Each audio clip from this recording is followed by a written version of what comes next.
ትጋት ማለት ዋጋ ከፍሎ የእግዚአብሔር መሆን ከምቾት አጥር መውጣት ማለት ነው።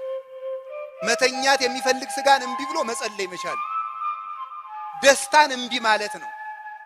አይን ብታሰናክል አውጣት፣ እጅ ብታሰናክል ቁረጣት፣ እግር ቢያሰናክል ቁረጠው ያለ እጃችሁን እግራችሁን እየቆረጣችሁ ጣሉ ለማለት ሳይሆን ጌታ ምን ማለት ፈልጎ ነው? ፈቃዱን እምቢ በሉበት ማለት ነው። ጊዜያችሁን ተጠቀሙበት እንጂ አይጠቀምባችሁ። ጊዜን መስዋዕት ከፍለን እንድንበታለን እንጂ መስዋዕት ከፍለን ልንጠፋበት ግን አይገባም። 3 ሰዓት ለሁለት ሰዎች እኩል ተሰጥቷቸው አንዱ ተጠቀመበት አንዱ ጠፋበት። በቀኝ ላለው ወንበዴም 3 ሰዓት ነው የተሰጠው ከክርስቶስ ጋር ከ6 ሰዓት እስከ 9 ሰዓት፣ በግራ ላለውም 3 ሰዓት ነው የተሰጠው። ያኛው በጊዜ ተጠቀመ፣ ያ በጊዜ ጠፋ። የተሰጠንን ጊዜ ለምን እንደምጣ ዋጋ ከፍለን ጉልበት አድክመን የምንጠፋው በጣም ነው የምናሳዝነው በእውነቱ ማለት መስዋዕት ከፍለን ጊዜ መድበን እንጠፋለን። ሌሊት ተቀን የምንጠፋው ጊዜ መድበን እና በጊዜ ብንስተካከል መልካም ነው። የመዳን ቀን ዛሬ ከዛሬም አሁን። መንግስተ እግዚአብሔር ሰናያ ማእከሌክሙ የእግዚአብሔር መንግስት በእናንተ መካከል ናት ያለ ቅዱስ ሉቃስ 17:1 ላይ ቤተክርስቲያን መንግስተ ሰማያት የተባለች ቤተክርስቲያን እጃችሁ ላይ ናት። እናንተው ልታጧት፣ እናንተው ልትይዟት፣ እናንተው ልትከብሩባት፣ እናንተው ልትጠፉባት ትችላላችሁ። ሰንፋችሁ ቤተክርስቲያናችሁን ልታጠፉ፣ ተግታችሁ ቤተክርስቲያንን ልትሰሩ ይቻላችኋል። በእጃችሁ ነው። ሁሉን ሰጥቶናል እግዚአብሔር። መቻሉን ሰጥቶናል፣ ካህሊነቱን ሰጥቶናል። ያለ መቻል ዘመን ከአዳም በፊት በአዳም ዘመን የነበረው አለመቻል አልፎልናል። ተግተን እንድንሰራ አምላከ ቅዱሳን ይርዳን። በባህሪው ሞት በመንግስቱ ሽረት የሌለበት ቅድመ ዓለም የነበረ ዓለምን በካህሊነቱ የፈጠረ ይህንን ዓለም አሳልፎ የሚኖር የአባቶቻችን አምላክ ቅዱስ እግዚአብሔር በሀብት ስቦ በረድኤት አቅርቦ በስሙ እንድንሰባሰብ ስለፈቀደልን ስሙ የተመሰገነ ይሁን። የቅድስት ቤተክርስቲያናችን ምልክት የምትሆን የእናታችን የቅድስት ድንግል ማርያም የቅዱስ ሊቃውንተ ቤተክርስቲያን የእግዚአብሔር ቤተሰቦች የምትሆኑ ሁላችሁ አንድ አምላክ በሚሆን በአብ በወልድ በመንፈስ ቅዱስ ስም እንደምን ቆያችሁ? እንደምን አረፈዳችሁ? እንደምን ሰነበታችሁ? ፈጣሪያችን እግዚአብሔር በቸርነቱ ስላቆየን በስሙም ስለሰበሰበን ስሙ የተመሰገነ ይሁን። በመካከላችን ተገኝቶ እርሱ የፈቀደውን እንዲያስተምረን ቅዱስ ፈቃዱ ይሁንልን። አርባዕቱ ሕጹፃን እለ ውስተ ምድር እሉ እሙንቱ ጠቢበ ጥበባን። 4 ጥቃቅን ጠቢባን በሚል ርዕስ እንማማራለን። እግዚአብሔር ፈቃዳችሁ እንደሆነ ርዕሱን ብትናገሩት መልካም ይሆናል። 4 ጥቃቅን ጠቢባን እንበል። አሁንም ደግመን እንበል 4 ጥቃቅን ጠቢባን።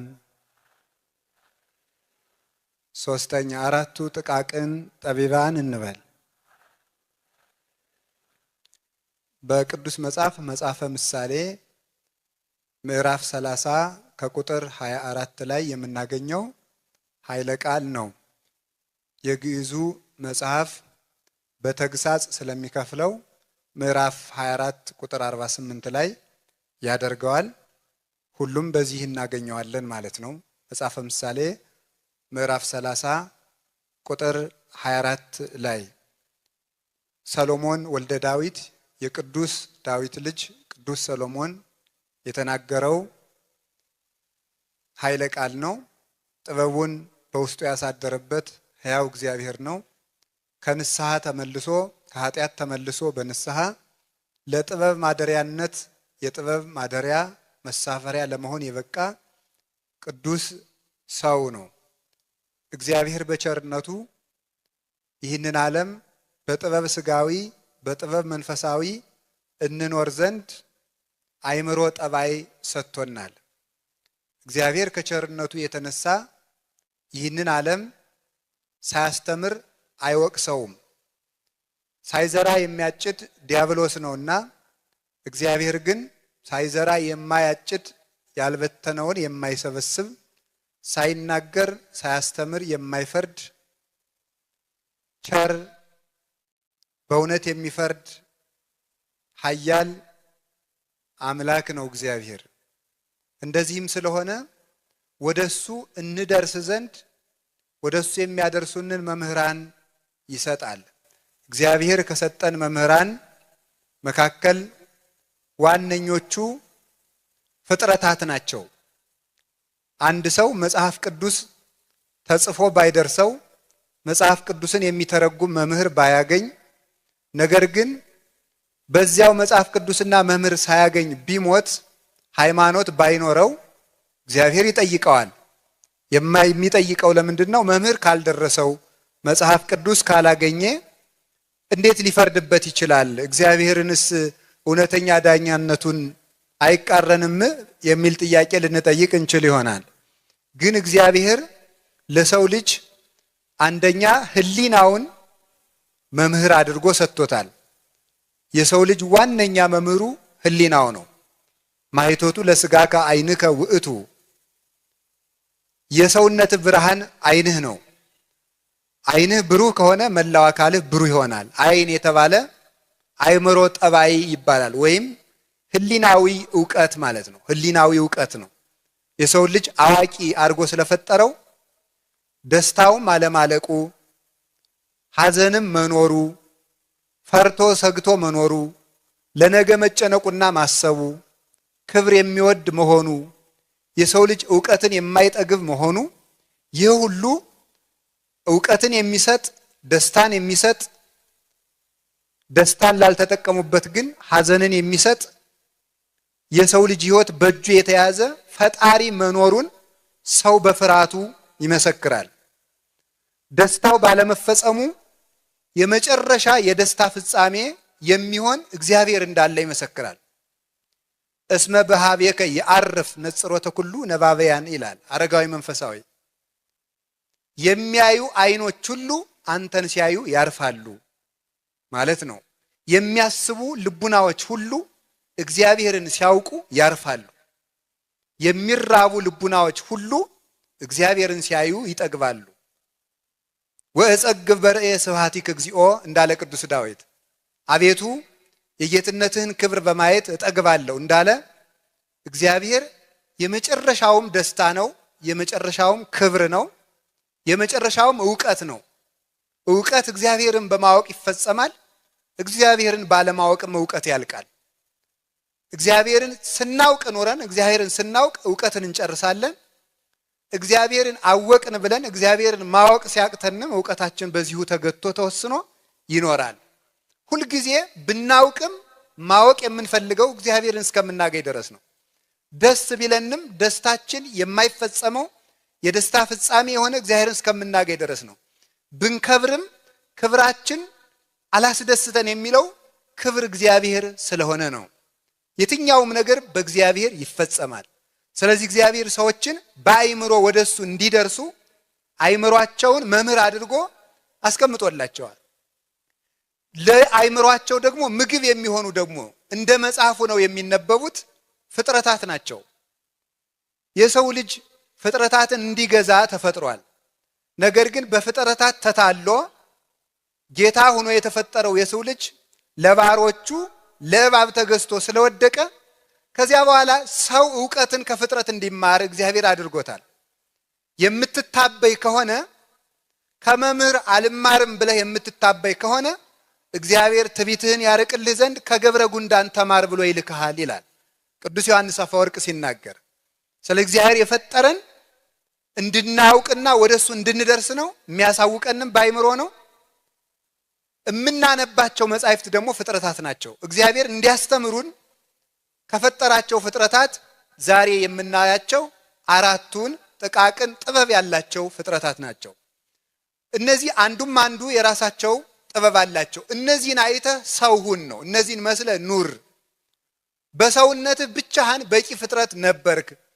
በሰውነት በአእምሮ ጠባይ ተመራምረህ ልቡናህን አንጽተህ ሰውነትህን ቀድሰህ ወደ እግዚአብሔር መድረስ ካቃተ ካንተ አንሰው የተፈጠሩትን እንኳን ተመልክተህ ወደ ፈጣሪ ወደ እግዚአብሔር ትደርስ ዘንድ እግዚአብሔር እነዚህን በጥበብ ፈጥሮልሃል ሲለን ሰሎሞን አራቱን ጠቢባን ፍጥረታት ይነግረናል።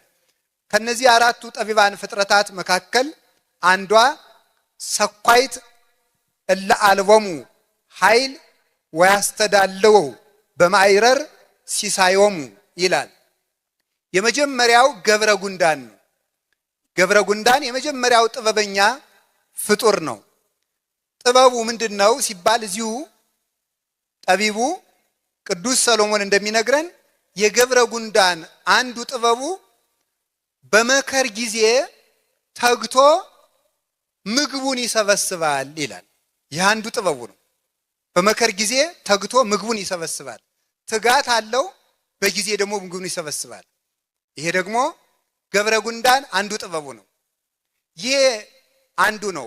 ሁለተኛው ጥበበኛ ፍጡር ደግሞ የተባለው ምንድነው ሲባል ግህያት እሉ እሙንቱ ህዝብ እለ ኢኮኑ ጽኑዓነ ወረሰዩ ውስተ ኮክ አብያቲሆሙ። እነዚህ ደግሞ ምን ይባላሉ? አሽኮኮዎች ወይም ሽኮኮ አሽኮኮ ይባላሉ። የነዚህ ጥበባቸው ደግሞ ቸውን ከቋጥኝ ከጽኑ አለት ውስጥ አድርገው የሚኖሩ ናቸው። ቤት ሰርተው እንደ ወፍ ተጠልለው እንዳይድኑ የሚበሩበት ክንፍ የላቸውም። ተራምደው እንዳይሄዱም ብርቶች አይደሉም። እነዚህ አቅማቸውን ስለሚያውቁ ኃይል ስለሌላቸው በቋጥኝ በጽኑ አለት ተጠግተው ይኖራሉ። የነዚህ ደግሞ ጥበባቸው ይሄ ነው። ሶስተኛው ጥበበኛ የተባለ ምንድነው ሲባል እንበለ መንግስት ዘውእቱ አንበጣ ይላል። ዘይሐውር ህቡረ ባህዱ ትእዛዝ። ይሄኛው ደግሞ ባንድ ድምጽ የሚመራ ባንድ ድምጽ የሚጓዝ በህብረት የሚኖር አለቃ የሌለው አንበጣ ይባላል። ሶስተኛው ጥበበኛ ፍጡር አንበጣ ነው። አንበጣ ምንድነው ጥበቡ ሲባል አቅም ስለሌለው ሌሎቹ ለቅመው እንዳይጨርሱት መብረር ይችልበታል። ከፍ ብሎ ይበራል። የሚያስደንቀው ደግሞ በአንድ ድምጽ ይመራሉ። አንበጦች ከፍ ብለው ይበራሉ፣ በአንድ ድምጽ ይበራሉ። ቋሚ መኖሪያ ቦታ የላቸውም። ምድር ሁሉ ያኖራቸዋል። አንድ አንበጣ በሚያሰማው ድምጽ ወይም አንዱ በሚያደርገው ጉዞ ሌሎች ሁሉ ተከትለው ጉዟቸውን ያደርጋሉ። ይህ የአንበጣ አንዱ ጥበቡ በህብረት መኖሩና ከፍ ብሎ መብረሩ ቦታ ሳይመርጥ መኖሩ ነው። ይህ አንዱ ጥበቡ ነው። አራተኛው ጥበበኛ ፍጡር የተባለ እንሽላሊት ይባላል። እንሽላሊት ነው። ተላጻቂት ይላል። እንዴት ያለ ፍጡር ነው ይሄ ደግሞ ይላል። ዘይሐውር በእደዊሁ እንዘ ጽቡስ ውእቱ የሐድር ውስተ አብያተ ነገሥት። ይሄ ደግሞ እንሽላሊት በጣም ደካማ፣ በእጅ ሊይዙት የሚቻል ድኩም ነው። ደካማ ነው። የሚሄድም በእጆቹ ነው። እንደ አንበሳ አይሰብርም። እንደ ሌሎቹ ደግሞ እንደ ንስር አይሽከረከርም ወይም ከፍ ብሎ አይበርም። መሬት ለመሬት የሚሄድ በቀላሉ ሊያዝ የሚችል ነው። እርሱ ደግሞ ጥበቡ ለመኖር ሲል በነገስታት ግንብ ላይ ይኖራል። የነገስታት ግንብ የተከበረ ስለሆነ ሌሎች አራዊት እንዳይጎዱ ከቤት አይወጣም። ሰዎች ለራሳቸው ሲሉ ቤቱን ስለሚጠብቁት እሱም እንዲጠብቅ ግንብ ለግንብና ካብ ለካብ ይኖራል። በነገስታት ቤትም ይኖራል። እነዚህ ጥበበኛ ፍጥረቶች ናቸው ይላል። የነዚህን ጠቢባን ፍጥረታት ጥበብ ለሁላችንም ያሳድርብን። መንፈሳዊ ትርጉሙን ብቻ አይተን ትምህርቴን እዚሁ ላይ እቋጫለሁ እንደ እግዚአብሔር ፈቃድ። የመጀመሪያው ጥበበኛ ፍጡር ገብረ ጉንዳን ነው። እንግዲህ ሁላችሁ እንደምታውቁት መጽሐፍ ቅዱስ ልክ እንደ መስዋዕት ነው። እንደ መስዋዕት ማለት በሬው ወይም በጉ ወይም ፍየሉ ለመስዋዕትነት በቀረበ ጊዜ ሊቀ ካህናቱ አርዶ አወራርዶ ቆዳውን ገፎ ስጋውን በብልት ቆራርጦ ሲያቀርበው ብቻ ለመስዋዕትነት ይቀርባል፣ ስርየትም ያሰጣል። መጽሐፍ ቅዱስም መስዋዕት የሆነ ልክ እንደ በግ ልክ እንደ ሙክት እግዚአብሔር ልክ እንደ ወይፈን እንደ ዋኖስና እንደ ርግብ እግዚአብሔር በሐዲስ ኪዳን እኛ በየቀኑ ልንመገበውና ልናቀርበው የሰጠን አንዱ መስዋዕት ምንድነው? ወንጌል ቃል እግዚአብሔር ነው። መጽሐፍ ቅዱስ አንድ መስዋዕት ነው። ያንን መስዋዕት የሚያርዱት፣ የሚያወራርዱት፣ የሚበልቱት በክፍል የሚቆራርጡት መምህራን ናቸው። በሬው በቆዳው እንደተለጎመ ለመስዋዕትነት አይቀርብም። የእግዚአብሔር ቃል ምስጢርም በጥቅስ ቆዳ የተጠቀለለ ነው። ውስጡ ተገልጦ ሲታይ ለምግብነት ይበቃል፣ ስርየት ያሰጣል፣ ድህነት ያሰጣል፣ ኃጢአትን ያጥባል፣ ከእግዚአብሔር ጋር ያገናኛል ማለት ነው። ልክ እነዚህ የተጻፉ ወኩሉ ዘተጽፈ ለተግሳጸ ዚአነ ተጽፈ ከመ በተወክሎ መጻሕፍት ንርከብ ወበትዕግሥትነ ንርከብ ተስፋነ። መጻሕፍትን በመታመንና በመታገዝ ተስፋችንን እናገኝ ዘንድ የተጻፈው ሁሉ ለኛ ተግሳጽ ተጻፈ ተብሎ እንደተጻፈ ምንድነው መንፈሳዊ ጥቅሙ? ጉንዳን ገብረ ጉንዳን ኃይል የለውም፣ ግን ጊዜውን ይጠቀማል። እሊህ ምኖች ናቸው ሲባል የምእመናን ምሳሌ ነው።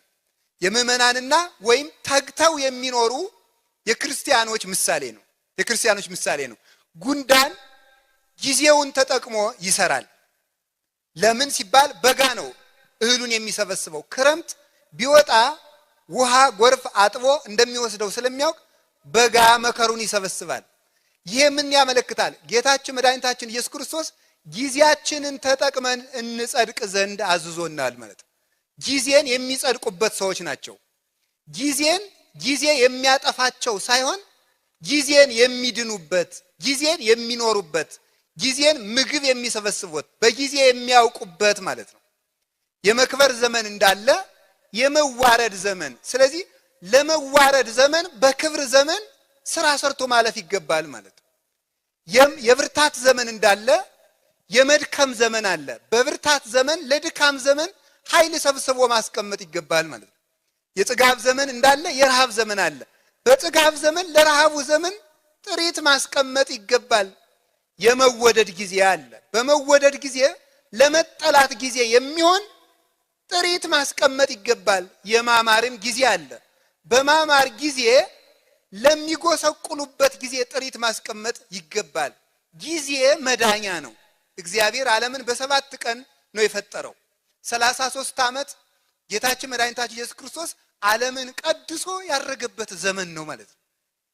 ዓለም የሁሉ በዓለም ያለው ሁሉ የተፈጠረ በ7 ቀን ነው እና የምንሰራበት ጊዜ እንዳለ መስራት የማንችልበት ጊዜ ይመጣል። በእውነቱ ማለት ነው። እንደምናስበው አይደለም። ነገ እንጸድቃለን እንዳል፣ ነገ እንቆርባለን እንዳል፣ ተመልሰን ስጋው ደግሞ እንቀበላለን እንዳል፣ ነገ እንታረቃለን እንዳል፣ ነገ ሰጣለው እንዳል፣ ነገ ክፋቴን እተዋለሁ እንዳል፣ የዛሬ ዓመት እስተካከላለሁ እንዳል የምንጠራበት ጊዜ አለ። ገብረ ጉንዳን በጊዜ ይመገባል፣ ምግቡን በጊዜ ይሰበስባል። ለምን? ምግቡን የማያገኝበት ጊዜ አለና። ክረምት የተባለ የክርስቶስ ምጽአት ነው። ከመእንተ መብረቅ ዘይወፅእ እምጽባህ፣ ከምስራቅ ወጥቶ ከምዕራብ እንደሚደርስ እንደ መብረቅ አወጣጥ የሰው ልጅ የኢየሱስ ክርስቶስ አመጣጥ እንዲሁ ይሆናል ተብሎ እንደተነገረ ክረምት ስራ መስራት የማንችልበት ጊዜ ነው። ስራ መስራት የማንችልበት፣ ክርስቶስ ሲመጣ መቁረብ አንችልም። ክርስቶስ ሲመጣ መጸለይ አንችልም። ክርስቶስ ሲመጣ መመጾት አንችልም። ክርስቶስ ሲመጣ መማር አንችልም። ክርስቶስ ሲመጣ መስገድ አንችልም። ክርስቶስ ሲመጣ መንጻት አንችልም። ክርስቶስ ሲመጣ ማስቀደስ አንችልም። ክርስቶስ ሲመጣ መልካም መሆን አንችልም። ዛሬ መልካም ሁነን መልካሙ ፈጣሪያችን ሲመጣ እንቆየዋለን እንጂ ዛሬ ቆርበን የቆየነው እንደሆነ ነው እንጂ ኋላ ሊያቆርበን ግን አይችልም። አሁን ጊዜን ተጠቅሞ መዳን፣ ጊዜ መጠቀሚያ ያደረጉት ሰዎች አሉ፣ ጊዜ የሚጠቀምባቸው ሰዎች አሉ። ሁላችን ጊዜ እየተጠቀመብን ነው። በብዙ ነገር ይጠቀምብናል። በብዙ ነገር ሁሉም ቢናገሩት ሆድ ባዶ ይቀራል። ጊዜ እየተጠቀምበን፣ ጊዜያችሁን ተጠቀሙበት እንጂ አይጠቀምባችሁ። ጊዜን መስዋዕት ከፍለን እንድንበታለን እንጂ መስዋዕት ከፍለን ልንጠፋበት ግን አይገባም። 3 ሰዓት ለ2 ሰዎች እኩል ተሰጥቷቸው አንዱ ተጠቀመበት፣ አንዱ ጠፋበት። በቀኝ ላለው ወንበዴም 3 ሰዓት ነው የተሰጠው ከክርስቶስ ጋር ከ6 ሰዓት እስከ 9 ሰዓት፣ በግራ ላለውም 3 ሰዓት ነው የተሰጠው። ያኛው በጊዜ ተጠቀመ፣ ያ በጊዜ ጠፋ። የተሰጠንን ጊዜ ለምን እንደምጣ ዋጋ ከፍለን ጉልበት አድክመን የምንጠፋው በጣም ነው የምናሳዝነው በእውነቱ ማለት ነው። መስዋዕት ከፍለን ጊዜ መድበን እንጠፋለን። ሌሊት ተቀን የምንጠፋው ጊዜ መድበን እና በጊዜ ብንስተካከል መልካም ነው። የመዳን ቀን ዛሬ ከዛሬም አሁን። ክርስቶስ ሊመጣ ስንት ዓመት ቀረው? በጣም እኮ ነው የሚያስደንቀው። በያለው በየመገናኛ ብዙሃን በየቦታው ክርስቶስ ሊመጣ የኔ ያህል ሺህ ዘመን ቀረው እያለ የሚናገረን ሰው ብዙ አለ።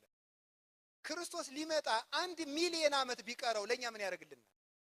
ለኔ የተሰጠኝ 70 ዓመት ከሆነ 70 ዓመት ነው ያለኝ። ቢሊዮን ዓመት ዘግይቶ ቢመጣም የሚጠቅመኝ ነገር የለው። የሚጠቅመኝ በሰጠኝ ጊዜ መጠቀሜ ነው። እድሜ ብርሃን ነው። ከመሸ ወዲያ የሚሄዱት ጎዳና እንቅፋት በቀር ካሰቡት እንደማያደርስ ሞት ምሽት ነው። ከሞቱ በኋላ ስራ ሰርቶ ወደ ክርስቶስ መድረስ አይቻልም። ጊዜ እንጠቀምበት። ያገኘነውን ነገር ሁሉ ለእግዚአብሔር እናደርገው። በጊዜ እንድንጠቀም አምላከ ቅዱሳን ይርዳን። ጉንዳን ጊዜን ሰርቶበት የሚያልፍ ነው። በንግድ ዘመናችሁ ተጠቀሙበት። በነጋዴነታችሁ በምታተርፉበት ጊዜ የእግዚአብሔር ካልሆናችሁ በምትከስሩበት ጊዜ እግዚአብሔር መሆን አትችሉ። በጤንነታችን የእግዚአብሔር ካልሆን ስንታመም ልንመለስ አንችል ይሆናል። በዚያው ጠፍተን ልንቀር እንችላለን። እግዚአብሔር ሁል ጊዜ እድል አይሰጥም። ለማይመለስ ሰው እድልም ይነፍጋል። በር የሚዘጋበት ጊዜ አለ። ስለዚህ ሁላችንም በቆምንበት ቦታና በቆምንበት ጊዜ ስራ እንድንሰራ መስራት እንዲያውም ዲያብሎስ ጸሎቱንም ለነገ፣ ቁርባኑንም ለነገ፣ አስራት ማውጣቱንም ለነገ፣ ቤተክርስቲያን መስራቱንም ለነገ፣ የተቸገረ መርዳቱንም ለነገ፣ መታረቁንም ለነገ፣ ልማድን አስወግዶ ንጹህ ሰው መሆንንም ለነገ የሚያሰኘን ምናልባት ነገ መስራት የማይችሉበት ጊዜ ቢመጣልኝ ብሎ ነው። ቁርባኑ እንድናዘገየው የሚያደርገን ነገ ካህናት ሁሉ አልቀው ታርደው መቁረብ የማይችሉበት ጊዜ ድንገት ቢመጣልኝ ብሎ ነው በእውነት ማለት የሚያዘገየን። ስለዚህ ጊዜን ተጠቅመን ያድነን መድኃኔዓለም። አንዱ ይሄ ነው። ገብረ ጉንዳን እጅግ ትጉህ ነው። አሁን ጊዜያችሁን እንዴት እንደምትመድቡት እጅግ ሁላችሁም አስተውሉ። ቀኑም ሙሉ የሰው ልጅ ለእግዚአብሔር 1 ሰዓት ዳዊት ውዳሴ ማርያም ለመድገም ጊዜ አጥቶ 3 ሰዓት ኢንተርኔት ላይ ሊያሳልፍ ይችላል። ጊዜን መጥፊያ ማድረግ ማለት ይሄ ነው። በጊዜ መጥፋት ማለት በጊዜ አለመዳን፣ በጊዜ መዳን ሲገባ በጊዜ መጥፋት ማለት መፍትሄ የምናመጣበትን ነገር ጊዜ አተንለት መፍትሄ በማናገኝለት ጊዜ ጉዳይ ግን ጊዜ እንጨርሳለን። ጊዜን መጠቀም። ጉንዳን ትጉህ ነው። ሁላችንም በታምር መልካም እንድንሆን እንፈልጋለን። ኃጢአታችን እግዚአብሔር በታምር እንዲያስለቅቅልን፣ በጸሎት እንዲለቀን፣ በጸበል እንዲለቀን እንፈልጋለን። ኃጢአታችን ወደን የሰራነውን ነገር ግን እግዚአብሔር የሚፈልገው በትጋት እንዲለቀን ነው። ትጋት ማለት ዋጋ ከፍሎ የእግዚአብሔር መሆን ነው። ከምቾት አጥር መውጣት ማለት ነው። መተኛት የሚፈልግ ስጋን እምቢ ብሎ መጸለይ መቻል። ደስታን እምቢ ማለት ነው። አይን ብታሰናክል አውጣት፣ እጅ ብታሰናክል ቁረጣት፣ እግር ቢያሰናክል ቁረጠው ያለ እጃችሁን እግራችሁን እየቆረጣችሁ ጣሉ ለማለት ሳይሆን ጌታ ምን ማለት ፈልጎ ነው? ፈቃዱን እምቢ በሉበት ማለት ነው። አይን እምቢ ብሎ ማየት የሚፈልገውን ነገር እምቢ ብለህ አላይም በለው። እጅ እምቢ ብሎ ሊነካ የሚፈልገውን ነገር እምቢ ብለህ አልነካም በለው። እግር እምቢ ብሎ መሄድ ወደሚፈልግበት ቦታ እምቢ ብለህ አልሄድም በል። እግርህን በመቆም እጅህን በመዘርጋት አይንህን ወደ ላይ በማንጋጠጥ ወይም በማልቀስ ፈቃዱን ቆርጠህ ጣለው ማለት ነው። የመሰናክል ምክንያት የሆነህን የአካል ክፍል ፈቃዱን ቆርጠህ ጣለው። ይህ ምን ይፈልጋል? ትጋት ነው። ብዙ ሰው በየጸበሉም በየቦታውም የልማድ ኃጢአት ይዞት እየተሰቃየ ወር ገዳም ይሄዳል፣ 3 ወር ገዳም ይሄዳል፣ ለቀቀኝ ብሎ ይመጣል፣ መልሶ በልማድ ማሰሪያ ይታሰራል። ትጋት ስለሌለን ነው። ገዳም ውስጥ የምንተጋውን ትጋት እቤት መተን አንተጋውም። ቤተ ክርስቲያን የምንተጋውን ትጋት ቤት ውስጥ አንተጋውም። ስንፍና ትጋት እንኳን ምግባርን ወደ ክህደት ያደርሳል። ቅዱሳን ሐዋርያት ማታ ባያንቀላፉ ኑሮ ክርስቶስን አይክዱትም ነበረ። ሁሉም የካዱት እንቅልፋም ስለሆኑ ነው። እንቅልፋም የሆነ ትውልድ እንኳን መልካምነቱን ሃይማኖቱን እንዲያጣ ይችላል። ሰነፍ የሆነ ቅዱስ ዮሐንስ ዘደማስቆ እንደሚናገረው ዓለምን እንዲያጠፋው የሚያደርጉ ክፋቶች ሁሉ ከ3 መሰረታዊ ነገሮች የሚነሱ ናቸው። አንዱ ካለማወቅ፣ አንዱ ከስንፍና፣ አንዱ ከመርሳት ነው ይላል። አለማወቅ ፍጹም ያጠፋል። ስንፍና ተኝተን እግዚአብሔር እንዲያስተካክል እንፈልጋለን። ተኝተን ቤተክርስቲያንን እግዚአብሔር በታምር ዘመን እንዲያሳልፋት እንፈልጋለን። እግዚአብሔር በእጁ ብቻ ገፍቶ ከጫፍ እንዲያደርሳት እንፈልጋለን። ወይም ቄርሎስን ወይም ቅዱስ ጳውሎስን ወይም ዮሐንስ አፈወርቅን ወይም አቡነ ተክለ ሃይማኖትን አንስቶ እግዚአብሔር ቤተክርስቲያንም እንደው በመርከብ ባህር ከፍሎ እንዲያሻግራት እንፈልጋለን። ወደድንም ጠላንም ቤተክርስቲያን ያለችው እኛ እጅ ላይ ነው። የወደደ ሰው ቤተክርስቲያን ከእጁ አምልጣው ባህር ውስጥ ይገባል። የወደደ ሰው በእጁ ይዟት መንግስተ ሰማያት ታገባዋለች። መንግስተ እግዚአብሔር ሰናያ ማይከሌክሙ የእግዚአብሔር መንግስት በእናንተ መካከል ናት ያለ ቅዱስ ሉቃስ 17:21 ላይ ቤተክርስቲያን መንግስተ ሰማያት የተባለች ቤተክርስቲያን እጃችሁ ላይ ናት። እናንተው ልታጧት፣ እናንተው ልትይዟት፣ እናንተው ልትከብሩባት፣ እናንተው ልትጠፉባት ትችላላችሁ። ሰንፋችሁ ቤተክርስቲያናችሁን ልታጠፉ፣ ተግታችሁ ቤተክርስቲያንን ልትሰሩ ይቻላችኋል። በእጃችሁ ነው። ሁሉን ሰጥቶናል እግዚአብሔር። መቻሉን ሰጥቶናል፣ ካህሊነቱን ሰጥቶናል። ያለ መቻል ዘመን ከአዳም በፊት በአዳም ዘመን የነበረው አለመቻል አልፎልናል። ተግተን እንድንሰራ አምላከ ቅዱሳን ይርዳን። ስለዚህ ተግተን እንጸልይ። ትጋት ማለት ምን ማለት ነው? ሁልጊዜ መልካም ነገርን በጽናት መስራት ነው። መሰልቸትን መተው ማለት ነው። መሰልቸትን እምቢ ብሎ ስጋ የማይወደውን ነገር ለነፍስ ብሎ ማድረግ ማለት ነው። ጉንዳን ልበ ሙሉ ነው። ታውቃላችሁ አይደለም? ልበ ሙሉ መሆን ይገባል። ፈሪ ሰው አይጸድቅም። ልቡ ለጻድቅ ውኩል ከመአንበሳ፣ የጻድቅ ሰው ልቡና እንዳንበሳ የተማመነ ነው ይላል። ፈሪ ሰው አይጸድቅም። ጉንዳን በጣም ያስደንቃል። አንዱ ብልሃቱ ጉንዳን የሰው እግር ላይ ከወጣ እግር ላይ አይነክስም ካልተንቀሳቀሱ በቀር። በጣም እኮ ነው የሚያስደንቀው። ጉንዳን የሚነክሰው ግንባር ላይ ሲደርስ ነው። ልቡ የሚያስደንቀው ለምን ይመስላችኋል? ሰውን ግንባር ላይ የሚነክሰው አንስቶ ሊወስድ እኮ ነው። ልቡ ነው እኮ የሚያስደንቀው ማለት። የማይቻል ነገርን ሁሉ እችላለሁ የሚል ምናልባት እዚህ ላይ ጉያ ላይ የሚናከሰው ሰውየው ከተንቀሳቀሰ ብቻ ነው። አሁን እኛ እንደው እኮ በጣም ነው የምናስደንቀው። እንኳን ራስ ላይ ልንደርስ ገና እግር ሰኮና ላይ ሳንደርስ መናከስ እንጀምራለን። ሳንሰራ የምንጮህ ውሾች ማለት ነው። ሳንሰራ መለፍለፍ አንድ እቅድ ታቅዶ የመታቀዱ ሐሳብ ገና ተወግቶ ሳያልቅ ለዓለም ይዳረሳል። ዲያብሎስ ይነጥቅና እዚያ በኋላ የቤተ ክርስቲያን ጠላት የሆነውን ዲያብሎስን አዘጋጅቶ ያፈርስብናል። ይህንን ነው የሚያደርገው። ልበ ሙሉነት፣ በጥበብ መስራት፣ ሰርቶ ሲጨርሱ መናገር። ይሄ ነው መድኃኔ ዓለም ኢየሱስ ክርስቶስ ዲያብሎስ እየቀረበ አንተ አምላክ ነህ፣ አንተ የእግዚአብሔር ልጅ ነህ ሲለው ዝም ብሎ ኑሮ በዕለተ ዓርብ ነበረ እውነቱን የነገረው። ስራውን ሰርቶ ሲጨርስ ሰርተን ለመናገር ያብቃን። ሁለተኛው ጥበበኛ ማን ነው ያልን እንደሆነ ሁለተኛው አሽኮኮዎች ናቸው። እነዚህ አሽኮኮዎች የሚኖሩት አስቀድመን እንደተናገር በአለት ውስጥ ነው። እነዚህ ምዕመናን ናቸው። ቅድም ምዕመናን ናቸው ብያቸዋለሁ። ቤተ ክርስቲያን እንዴት በመልካም ዘመን ክፉ ዘመንን አልፋ ከመልካም ዘመን እንደምትደርስ የሚያሳዩን እነዚህ ፍጥረታት ናቸው። በትክክል አሁን ያለንበትን ዘመን ያሳዩናል። ስለዚህ ቤተ ክርስቲያን የምትጠበቀው ተግተው በሚሰሩ ምዕመናን ነው። እስኪ በሉ ተግተው በሚሰሩ ምዕመናን በሉን።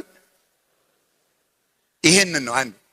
ጌታ ሰነፍን ሰው ለጸጋ ራሱ አይመርጠውም። ለምንድነው ሐዋርያትን ከስራ አንዱን አሳ ሲያጠምድ፣ አንዱን በሬ ሲያቀና፣ አንዱን ግብር ሲሰበስብ የጠራው? እግዚአብሔር ለክብር እንኳን የሚጠራቸው ሰራተኞችን ነው። ሰነፍ ሰው በሰማይም በምድርም ርስት የለውም።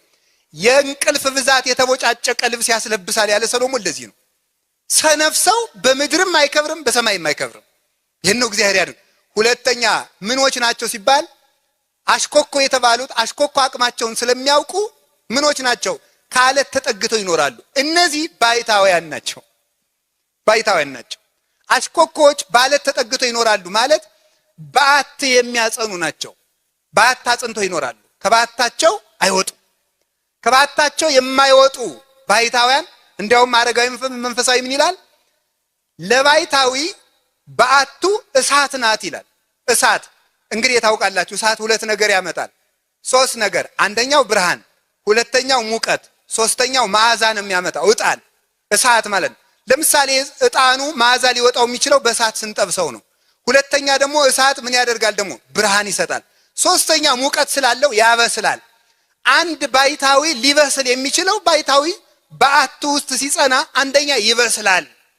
ለራሱ ሲጸልይ የነበረው ለባልንጀራው ይጸልያል። ለባልንጀራው ይጸልይ የነበረው ለአካባቢው ይጸልያል። ለአካባቢው ከመጸለይ አልፎ ለሀገር ይጸልያል። ለሀገር ከመጸለይ አልፎ ለዓለም ይጸልያል። እየበሰለ ይመጣል ማለት ነው።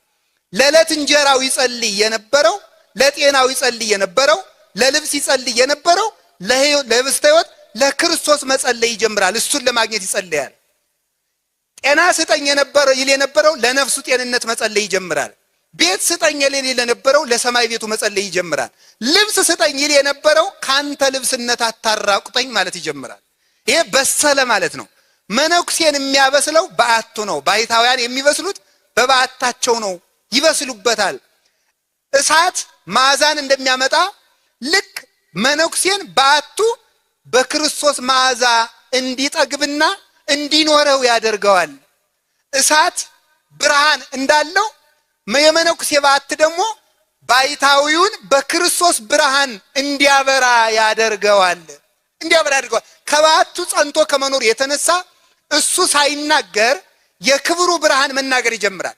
እንጦንስ ስለ ራሱ ለመናገር በእስክንድሪያ ከተማ፣ በሮም ከተማ፣ በአንጾኪያ፣ በቁስጥንጥንያ፣ በዓለም ሁሉ ስለ እንጦንስ የሚናገሩ ደብዳቤዎችን አላከም።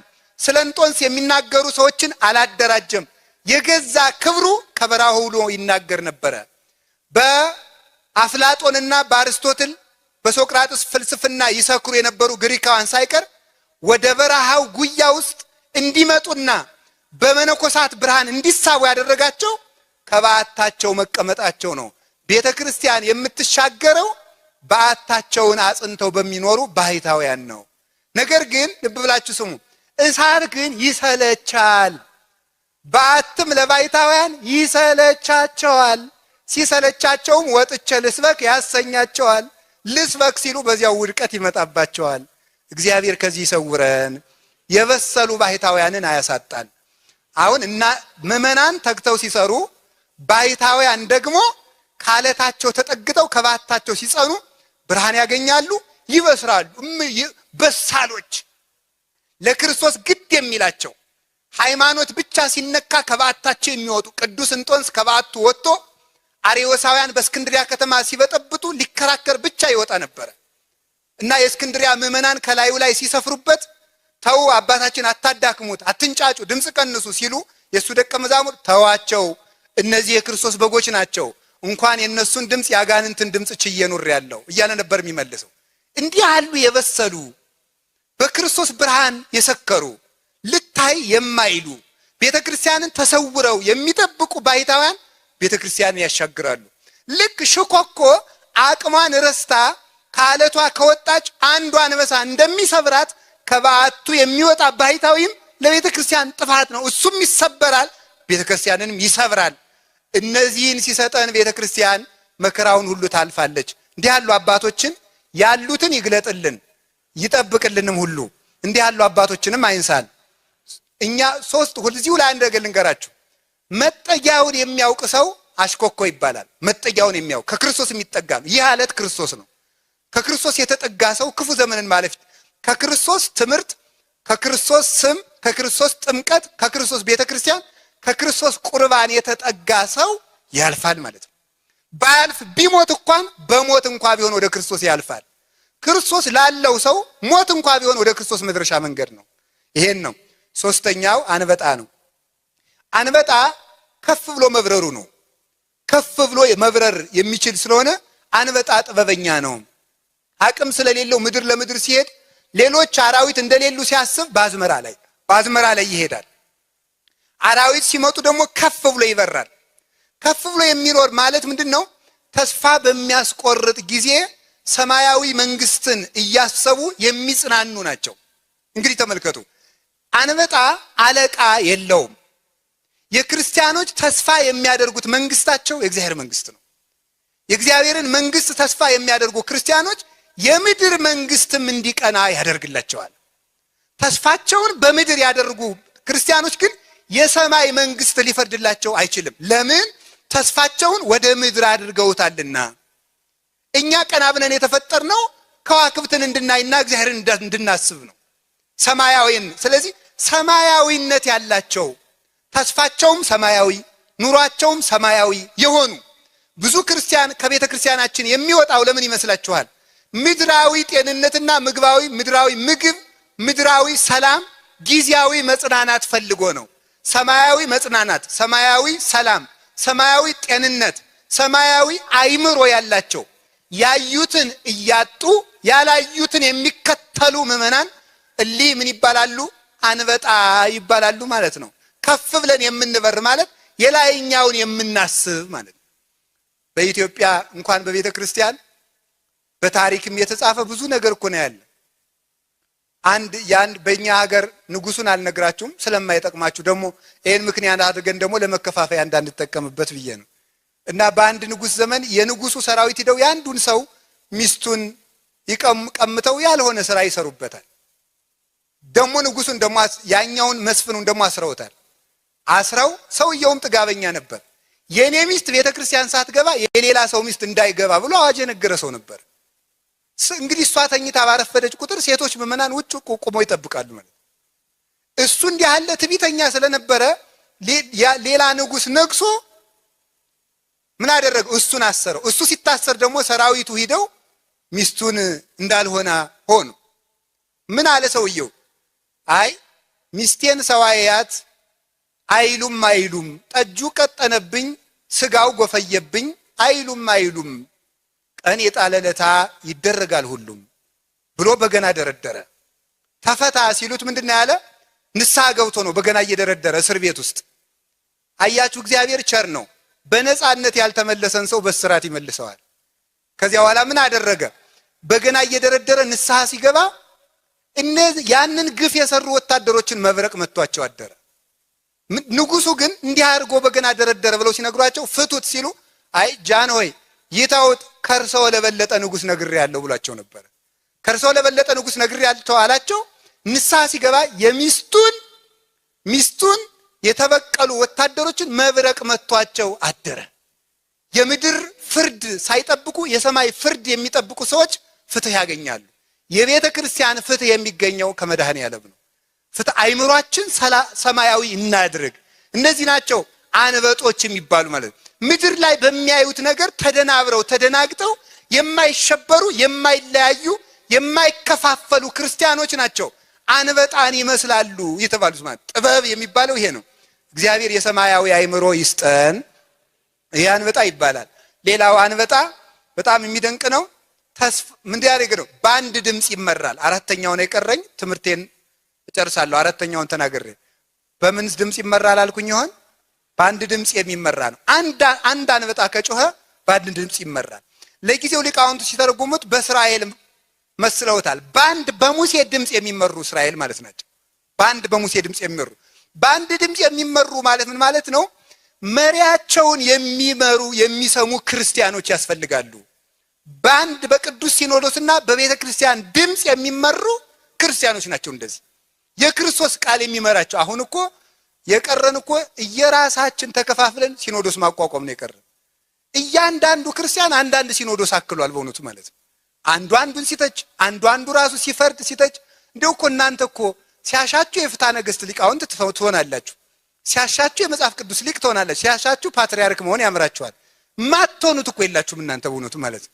በአንድ ድምጽ ብንመራ ብንሰማ ኑሮ ሰዎች ሁሉ ቀዳዳችን እየተጠቀሙ ባላጠፉን ነበረ። እንዳንጠፋ የሚያደርገን ምንድነው? መደማመጥ። እግዚአብሔር እንድንደማመጥ ያደርገን በእውነቱ ማለት። ክርስቶስን እየተከተሉ ካለመደማመጥ በላይ ሞኝነት አለ?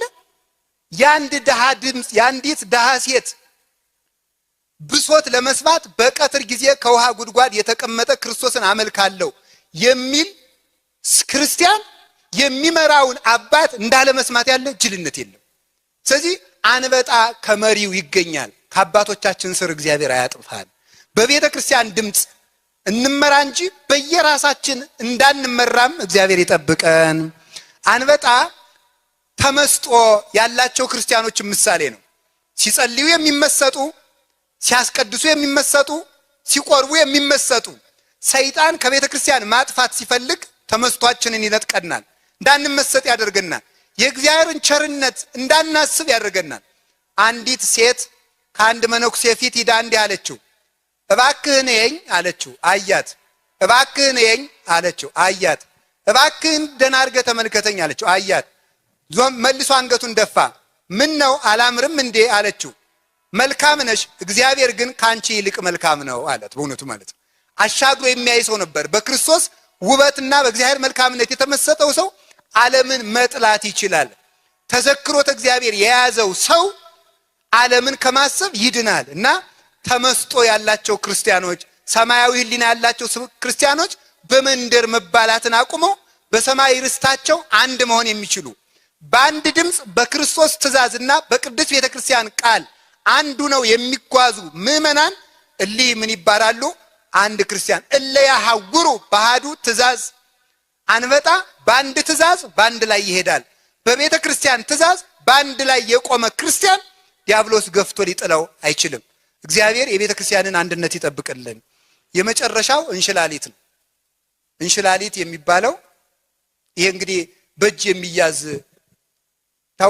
ታውቃላችሁ። እንሽላሊት መቼም አሁን ቤተ መንግስት ቢሄድ አንድ ሰው በጣም ብዙ ፍተሻ አለበት። ትክክል ነው፣ ማንም ሰው ስለማይታመን እና እንሽላሊትን ግን የሚፈትሸው ሰው አለ። ከጠቅላይ ሚኒስትሩ ቢሮ ቢሄድ አለ የለም? የለውም። እንደዚህ ያደረገው ለምንድን ነው? እሱም አቅሙን ያውቃል። እንደገናም ደግሞ አቅመ ደካማ ነው። ግን በነገስታት ቤት ይኖራል። መኖሪያውን የሚያውቅ ነው። መኖሪያውን የሚያውቅ ነው። ይህንን በማን የሚመስሉት? በካህናት ይመስሉታል። ሊቃውንት ማለት ነው። በካህናት ይመስሉታል።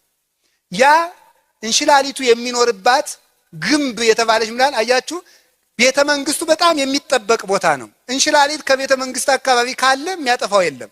ይህ ምን ማለት ነው? ቤተ መንግስት የተባለች የእግዚአብሔር መንግስት የምትባል ቅድስት ቤተ ክርስቲያን ናት። ከቤተ ክርስቲያን የማይታጡና የእግዚአብሔር የጌትነቱ ሰራተኞች የሆኑ ካህናት ናቸው። እንሽላሊት ደካማ ነው። ቄስም የዱላ ጉልበት የለውም። የግዝት ጉልበት የቃል እግዚአብሔር ጉልበት ነው ያለው። ቅዱስ ጴጥሮስ እኮ እንደው የማልኮስን አንገቱን ሊማታ ነበር የወረወረው።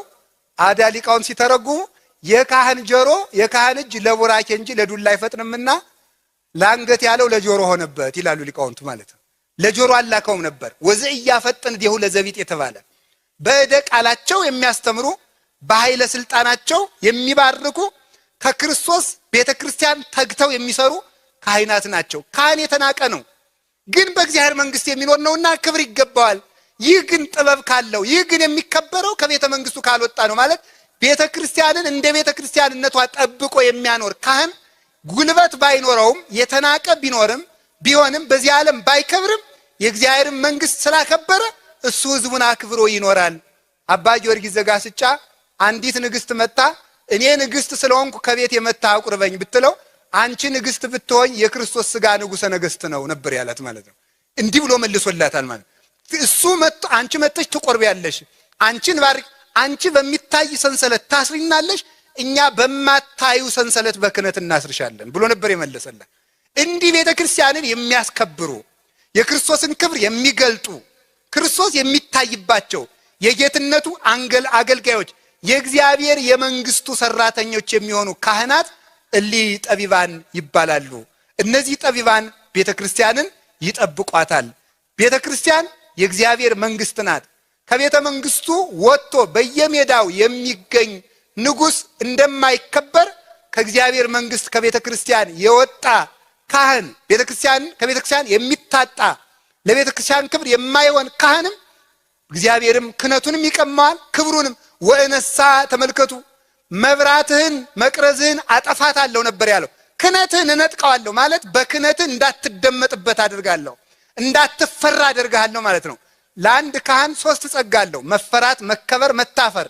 እንዲታፈር፣ እንዲከበር፣ እንዲፈራ እግዚአብሔር ከክህነቱ ጋር አብሮ ይሰጠዋል። በክህነትህ እንዳትታፈር፣ በክህነትህ እንዳትፈራ፣ በክህነትህ እንዳትከበር አድርጋለሁ ለማለት ወእነሳ ለማይቶትከ መብራትህን አጠፋለሁ ማለት ከመንግስት እንደሚገባ ካልተገኘ ከኔ መንግስት ካልተገኘ ክህነትን አላከብረውም ብሏል። ክህነት አልከበር ያለ የምናከብረው ካህናትም ክህነትን የሚያከብር ምዕመንም እየጠፋ ስለመጣ ነው። ስለዚህ ጌታችን መድኃኒታችን ኢየሱስ ክርስቶስ ከመንግስቱ በመጨረሻው ዘመን ዕንባቆም ሲታጣም ሲናገር ምንድነው ያለ? ወአሊምትኒ ኢይትረከቡ በውስተ ጎል ወተሃጉሉ አባግ እመብል እምተበልኦ ብለው ሊቃውንቱ ያቀኑታል። በመጨረሻው ዘመን በሬዎች ከበረት ይታጣሉ፣ በጎችም አንበላም ይላሉ፣ አንበላም ይላሉ ይላል። በሬዎች ከበረት ይታጣሉ። በሬዎች የተባሉ ካህናት መምህራን ናቸው። በረት የተባለ የክርስቲያኖች ልቡና ነው። ፍግ የተባለ ቃለ እግዚአብሔር ነው። በሬዎች ከበረት ይታጣሉ ማለት መምህራን ካህናት ከምዕመናን ልቡና የቃለ እግዚአብሔር ፍግ አልጥል ይላሉ፣ ወይም ከበረቱ ይታጣሉ ማለት ካህናት በምዕመናን ልቡና ይጠላሉ፣ ተጠልተው ይኖራሉ። በጎችም አንበላም ይላሉ፣ ስጋውን ደሙን አንቀበልም ይላሉ። እምተበልኦ በጎች አንበላም ይላሉ ማለት አስራት አናወጣም፣ በኩራት አናወጣም፣ አንታዘዝም ይላሉ ብሎ የተናገረው ይሄንን ነው። ስለዚህ ክህነትን ያከበረ ግን ይከብራል እና ቤተ ክርስቲያናችን የምትሻገረው እኛን የምታሻግረን በምዕመናን ትጋት፣ በባይታውያን ጽናት፣ በአባቶቻችን በማይከፋፈሉ በአንድ ድምፅ እንደሚመራው እንዳንበሳው መሪ በአንድ ድምፅ ዘር ሳይቆጥሩ በሚመሩ ሊቃነ ጳጳሳት ከእግዚአብሔር ቤት በማይታጡ ካህናት ቤተ ክርስቲያን ትሻገራለች። ሁላችንንም ያሻግረን። ወስብሐት ለእግዚአብሔር። ይቆየን።